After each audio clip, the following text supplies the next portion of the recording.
ku muwala we n'abafamire. Nja kusaba abafamire nga bavuddewo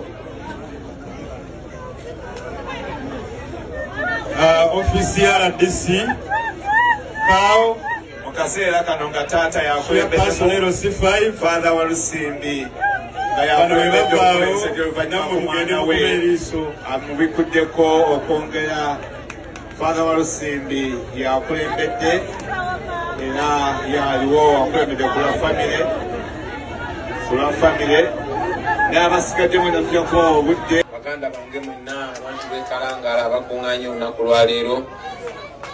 Yenze Kyagulanyi Sentamu Robert gwe mmanyi nga Bobi Wine era nga njogerako nammwe ng'empitana ku makutu ansinzidde wano mu kibuga Boston wenekukumye olw'embeera gye mmanyi obulungi.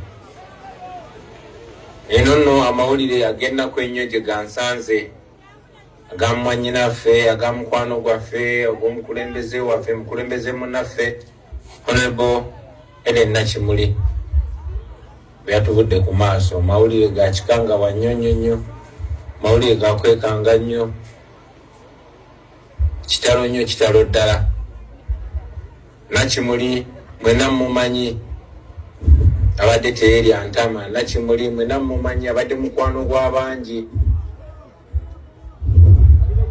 Kitalo nnyo nti atuvudde ku maaso. Mwenna mujjukira ennaku ntono nnyo eziyise n'okusingira ddala olunaku lw'amazaalibwa ga Ssaabasajja Kabaka. Bwe yavayo n'eddoboozi ery'omwanguka okwogera amazima nga gabadde ng'ayogera ng'amazima ge tweyama okwogera.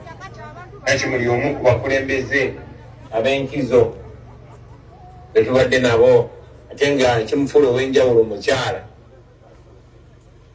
Embeera abakyala gye baadde bayisibwamu naddala abakyala bali mu struggle ensangi zino muze mukiraba.